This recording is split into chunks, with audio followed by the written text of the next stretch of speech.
You ready?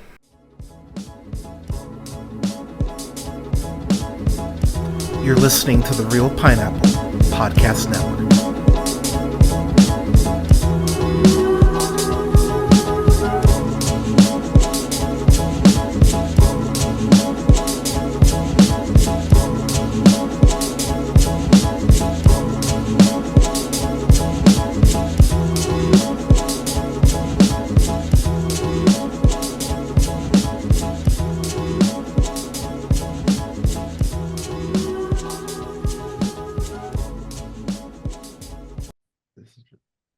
Jump in.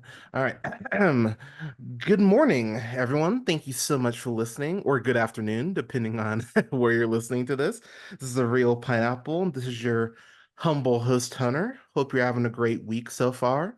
I'm really excited. I have a chance right now to talk to writer, producer, director, award-winning director for short films such as On the Whistle, Good Sam, and Expectations.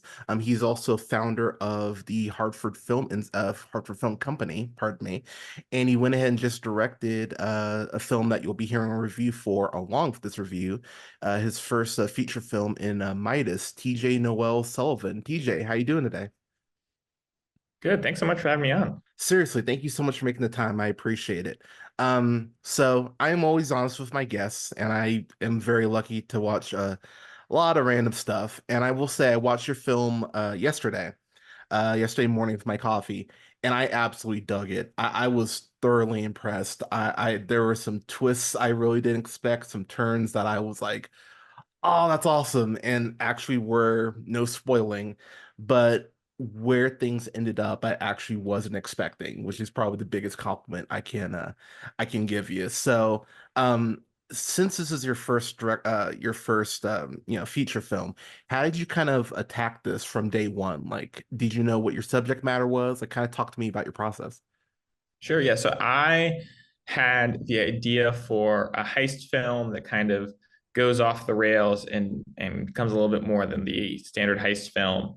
I had an idea for that back in 2018, kind of the general structure and this idea of they're robbing a company, and in the process of robbing the company, they uncover something that takes a slightly darker twist.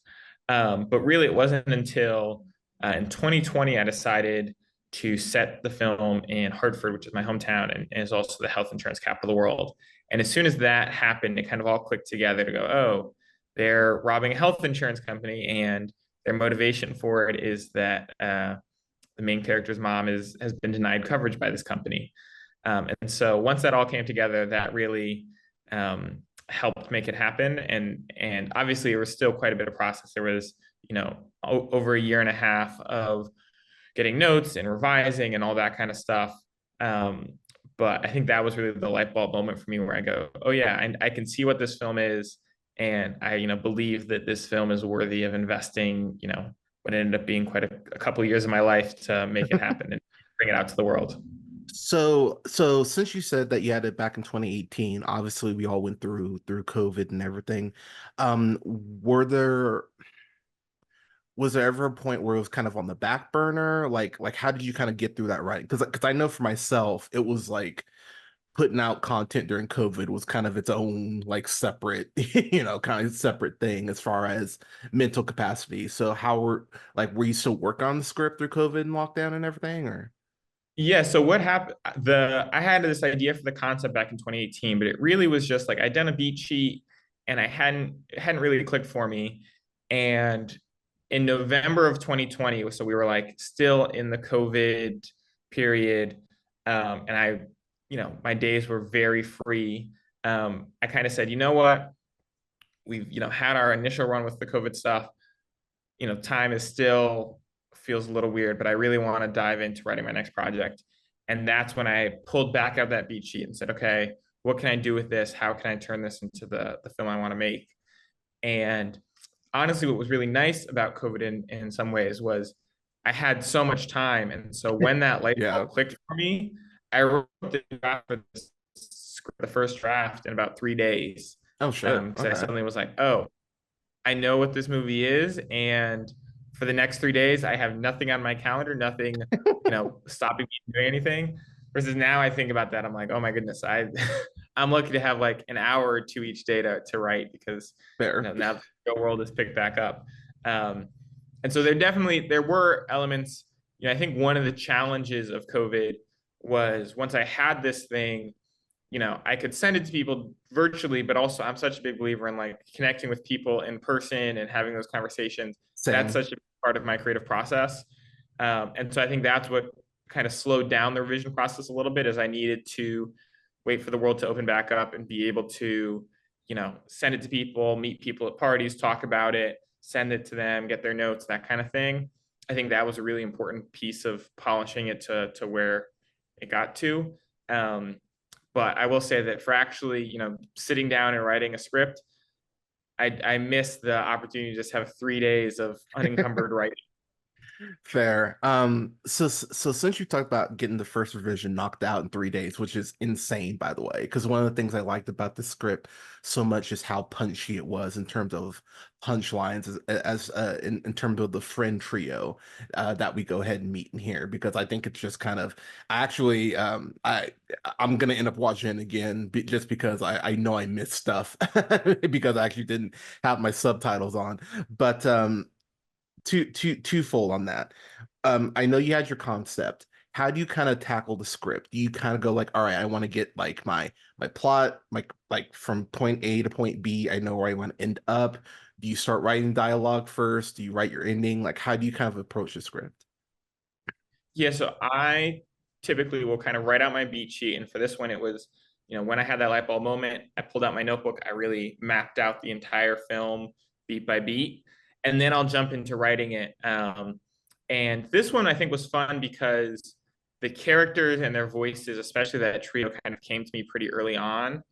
And so I kind of found who these three characters were and had a lot of fun writing those scenes, writing those interactions, and finding both. Oftentimes, I would know, okay, I need to go from point A to point B, but along the way, I would have fun finding the ways that those characters were going to interact with each other to get there.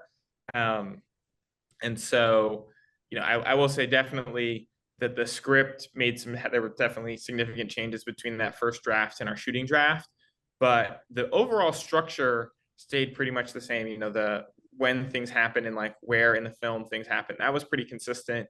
Okay. So our three main characters stayed pretty consistent throughout. Like those three characters were in the very first draft of the script, and who they are as characters stayed pretty consistent. I will say the big time that changed really is once you actually get into casting, and I think that's such a fun process of having what the characters you've written on the screen. And then, I mean, I'll say, Laquan, especially when I initially wrote Ricky, Ricky was going to be this like 6'3", really strong, muscular guy, like kind of a different element of like how he charms and that kind of thing. Yeah. And I saw the self tape for Laquan. Laquan submitted a self tape, and I was like, he has the energy, and he doesn't match the paper description of what Ricky is, but he has the essence of who Ricky is. And so it is fun to have those moments where, you think you've been working on a script for a year and a half, thinking you know who this character is, and then you actually see the actor and go, no, that's who the character is. So I wanted to talk to you about that specifically because I thought casting wise, I thought you nailed what the essence for each character. And obviously if you don't get Ricky right, it all kind of falls, it all kind of falls apart. But to your point, I thought Laquan did an incredible job of nailing that like kind of natural charisma that someone attempting this would need to be able to have. And even in those I'll go back to that in a second, but I want to give you props for one scene in particular because there's a scene where he's talking to Claire, who is the daughter of the big CEO that he ends up working for, and they have this conversation about privilege.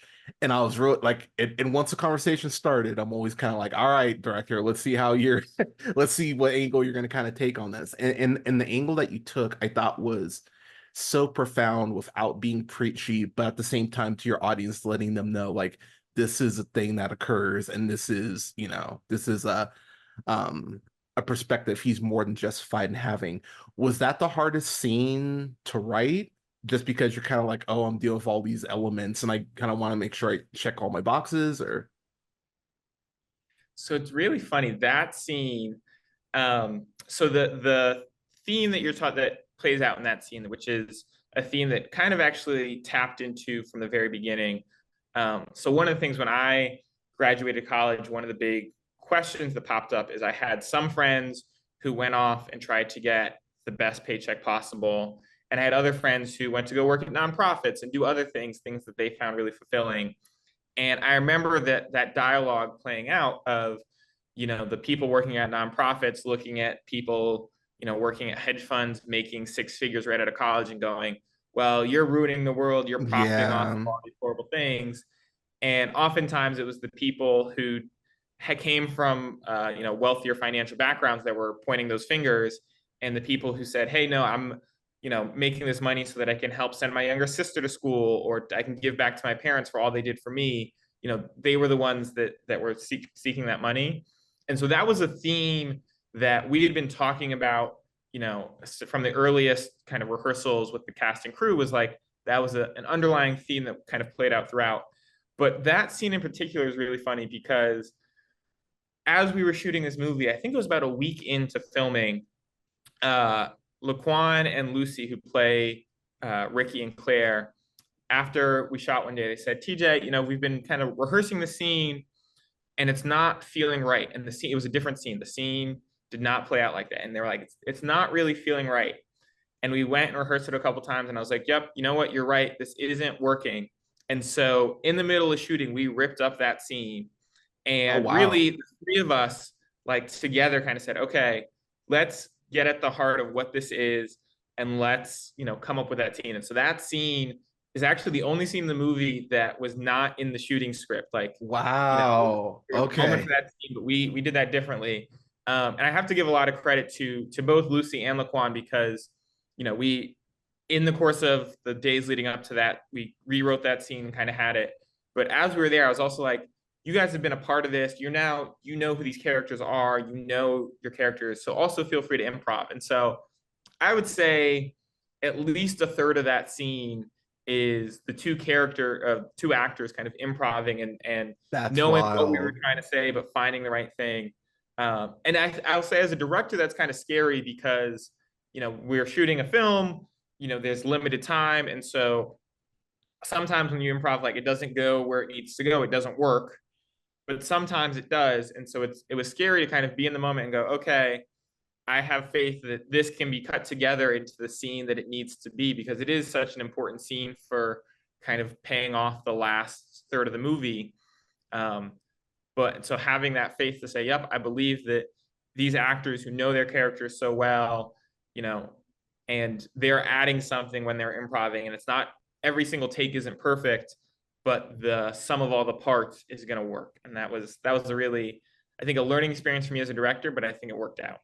So, okay, so I want to dig a little bit on that because one of the questions I always love kind of debating with directors is that give and take between, you have confidence in your script, you know what the script is, you know where you want to go, but then you want to give your actors and actresses a bit of a sandbox to play in and let the scene kind of, as someone who's done shorts, like where do you find that balance with this being your first film? Because I'm sure that alone is something that's like a moving target when it comes to different scenes. Yeah, I mean, I think it's something that you also find in shooting, which can be scary because, we do rehearsals with actors and things, but it's really once we get to set and you get a feeling of, oh, which actors like to improv. And I'll say on our set, Eric Bloomquist, who plays Tom, he came in and he really just wanted to kind of throw in some ad libs, throw in some improv. And I think Okay. he helped set the tone because we were shooting some of his scenes right off the bat. And, typically the rhythm we fell into is I'd say, give me the first couple takes as written. And then, my catchphrase became, all right, have fun with this take. And that was giving permission to, you know, whether that was performance wise, if they wanted to go a different direction, if they wanted to throw in some ad libs or some improv, whatever that was. Um, and I think that really became freeing for the actors because, again, I would get them to where I wanted to get them in two, three, four takes. And then I'd say, all right, let's just do one more, have fun with this one. And oftentimes some of their best performances came in those takes because they had something that they had tapped into that they really wanted to bring out. And I think, I see my job as a director to try and get them in the ballpark of where I want them to be, get them to the right ballpark, and Yeah. then let their talent do what needs to happen. Um, and so yeah, it was a learning process for me for sure. I think this was definitely the most improv that I've ever had on one of my sets. But it was in part because we just kind of built this trust over the course of a feature. I'd say in the first couple of days there was less improv, but over the course of 4 weeks, you build this trust with your actors. I think they also get a feel for you of like, what's going to work, what's not going to work. And so that was really key in making it all come together. When it came to so one thing I really want to shout out as well is I thought the visual style, like there are these moments where like the scenes are kind of like within panels, like a graphic novel, and I just like it gave this very cool heist vibe that I really appreciated. Was that something like visually going into writing a script that was something that you kind of had in the back of your mind that you wanted to convey, or was that something that as you started writing you kind of went visually, I kind of want to look like this, or It didn't actually come until as we were getting closer to production, and Mike Curry, our cinematographer, who I'd worked with on my last project, and is absolutely fantastic. We started kind of diving into the visual look of what this film was going to be, and we watched some heist films. And one of us said, "Hey, like we were watching some old films, and there are these kind of split screen moments and things like that." And he said, maybe we should do some split screen to kind of tap into this heist nostalgia. Because I think that was one of the things that was an ongoing conversation for us is how much do we want to, try and create our own look, and how much do we want to tap into the language of heist films, because there is kind of a built up canon of what a heist film is and how these sequences play out. And so we definitely wanted to make some nods to the heist films that inspired us. And I think the split screen is one of those that we said this helps make it feel like a heist film, and also just it's fun from a storytelling perspective. One of the big things for me on this film that I had to really be focusing on as I was doing it is pacing. yeah. And when you're doing a split screen moment, you have to think even more about pacing, because you have to say, okay, this is how this scene is going to be cut in with these other shots in the split screen, and is the pacing all going to work here? Um, and obviously, a lot of that can come in the edit, but you also have to on set be thinking about, all right, if this is going to be a split screen, how is our framing going to work with that? How is our pacing going to work with that? So it was a new challenge, which was a lot of fun. I will say too, not just visually, but I thought the score was fantastic. It has this really great rhythm, really from jump, that I found it really keeping throughout the whole film. And as things get, a little darker, which there's a couple turns I noticed at the beginning, but some turns that actually went, wow, okay, like caught me off guard in the best way. Can you talk to me about the score concept as far as like that process as well? Yeah, this was a really fun one, because I think this was my first time really doing as intensive of a composer search. And so we met with a bunch of composers after we kind of had a first rough cut of the film that we were able to show them, and uh, met with Isabel, our composer, who ended up being our composer. And she just had some great things to say about creating a theme that was going to kind of run throughout. And on the second watch, you'll see there are moments that the same kind of melody gets altered in different ways for different moments, Okay. um, which I found to be, a really useful storytelling tool, because it's not in your face, right? We didn't want it to be totally in your face, but we wanted to have those kind of subtle moments where, as you might say, oh, I recognize this theme, but it's this melody, it's a little bit different than the last time I heard it. And that oftentimes kind of lines up with what's happening in the film to kind of help sell different tones throughout the movie, because there it is, there's some tonal changes. The film gets significantly darker towards the end. Yeah. And I think the score does a big piece in like not having that feel too abrupt, where you're suddenly like, whoa, this is a totally different movie that we're watching, right? We want it to be a twist, we want it to be unexpected, but it also needs to flow into that in a smooth way. And I think Isabel and the score that she put together was so key in that. One thing I really like about the film is that nothing feel like it's not twist for the sake of twists. Everything does feel earned, which is always a very tough balance. Like I find for films to strike. So I think you nailed that as well. There's a scene. That's too spoilery. Never mind. uh, I can't ask this. Was there anything on the cutting room floor that you were like, damn, I wish we could have gotten that in, but anything that you just had to cut that you just went, this doesn't fit the rhythm, or was there anything like that that you had to cut that you were a little mad that you had to cut? Yeah, I mean, there were, leaving stuff on the cutting room floor is always hard.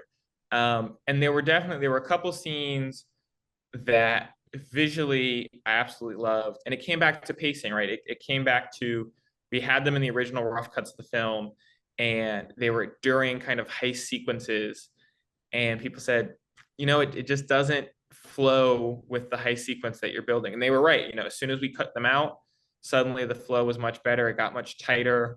And we were able, the information in those scenes, we were able to, convey in other ways, and it worked just fine.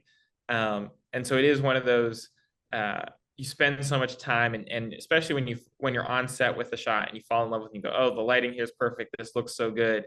So then in the edit be like, but the pacing just doesn't work for the film, to leave it on the cutting room floor is tough. um, but at the end of the day, you kind of have to say what is best for the storytelling here. When it came down to the runtime, because I think this is like 90, it's like 92 minutes, 90, like I think it's 94, just like under 90. It's yeah, tight I think 90. it's Yeah. it's like right there.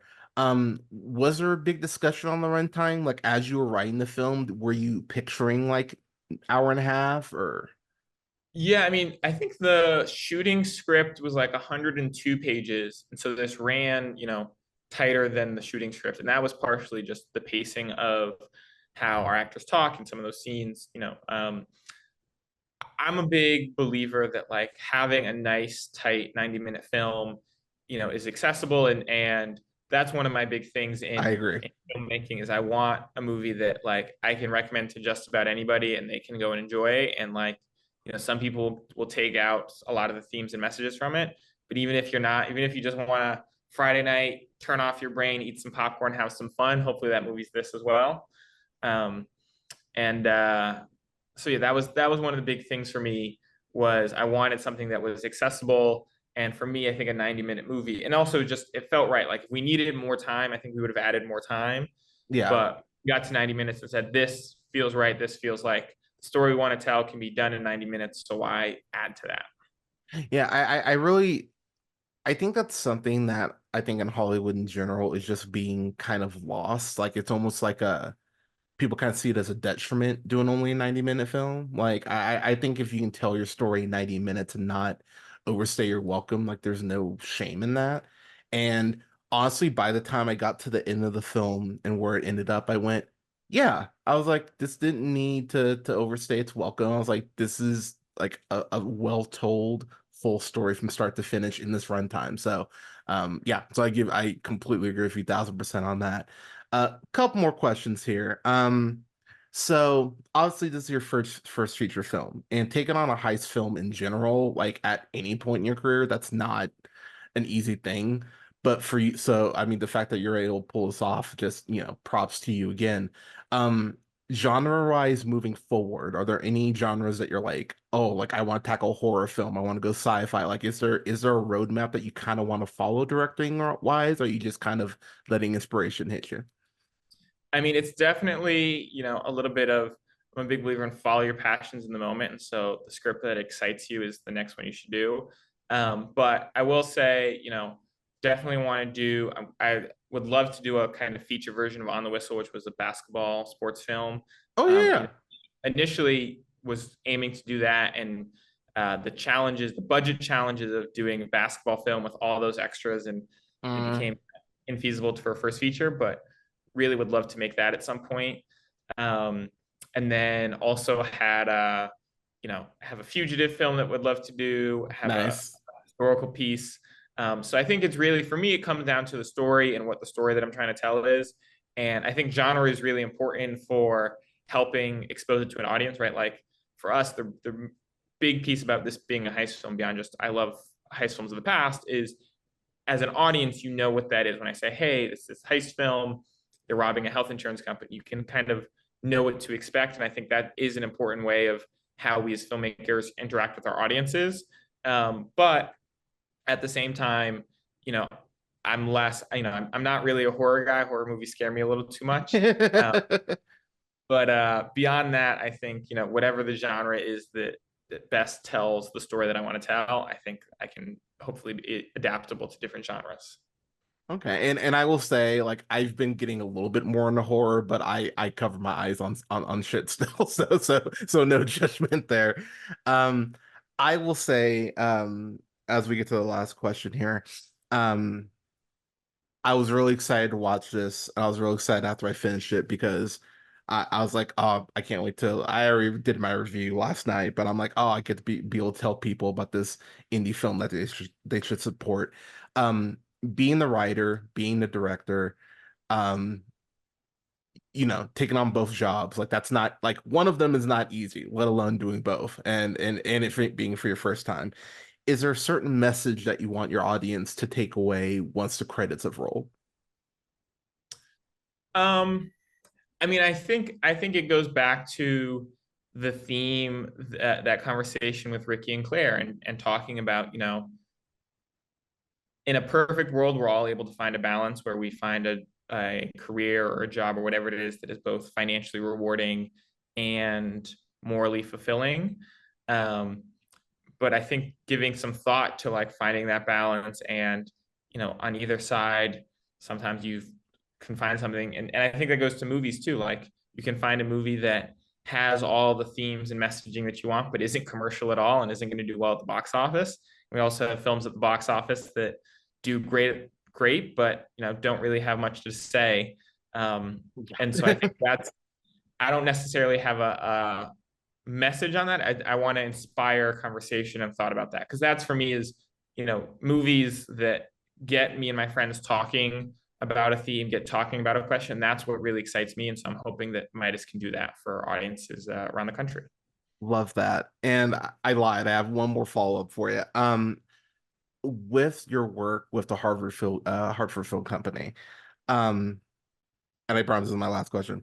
Is there a piece of advice you would give someone who watches this, reads up on you, and goes, "Damn, I want to do that"? Is there a piece of advice that you would give them that you wish you would have known, like before you started getting into this? Yeah, I think my two big pieces of advice are: one is, you got to do it. That was a big thing for me. And there were different points in my career where, I've had this idea and said, okay, I'm gonna wait till, have all the pieces fall into place and have the perfect scenario to make this movie. And the answer is you're never gonna have the perfect scenario. So like, you Uh-huh. have to, you don't want to rush into it. And I think that having a team of people around you who you trust and can tell you, yep, this is ready to go, this is worth doing, or no, wait a little bit longer and get these other pieces in place. I think that's really important. But at the end of the day, I say, you should go do it and make it. Because otherwise you're going to spend, years and years waiting around for the perfect scenario to come fall into place. And then the second thing I'll say, being in Hartford specifically, I think building community is such a key piece of it. Agreed. And that's something that we obviously were doing before and have done on Midas. But even since, we've really realized that investing in the local filmmaking community, hosting meetups, inviting people to the table, and just creating connections is a really important piece of the long-term growth, especially if you're not in a New York or LA where there's, countless number of people in the industry. If you have, not as many people in the industry in your town, wherever that may be, creating those connections, I think, is a really important piece of, you all thrive when you can work together and help each other on projects. Well said. I mean, as someone who's not in a major city, I could not agree with you more. I think that's a piece that really gets lost in the shuffle. But TJ, sir, thank you so much for this conversation. This was a great way to start my morning. I haven't even had my coffee and I feel energized. So thank you for that. Can you please tell people where they can find you on socials and then where they can go ahead and watch the film when it comes out? Absolutely. So you can find us on socials at Hartford Film on all socials. You also follow me at TJ Noel-Sullivan, Sullivan, on all socials. And the film will be playing in select theaters across the country starting this Friday, June 28th. Will be Hartford, New York, and LA already have sold out opening nights, but we'll Hell have yeah. screenings. And you can go to hartfordfilm.com/Midas to see the full list of all the theaters it's playing at. Awesome. I will definitely tag you when I get my review up on Friday. Like I said, people, you know me, you know I don't bullshit y'all, and I had such joy watching this. It really is fun, and I think it's gonna really inspire some deeper conversations if you want to dig that deep. And to your point, TJ, if you want to just have a nice popcorn flick, it definitely fills that void as well. But TJ, good luck to you on this film. I can't wait to see what you do next. And again, thank you so much for making the time today. I really appreciate it. Yeah, thanks for having me. Anytime. So you take care.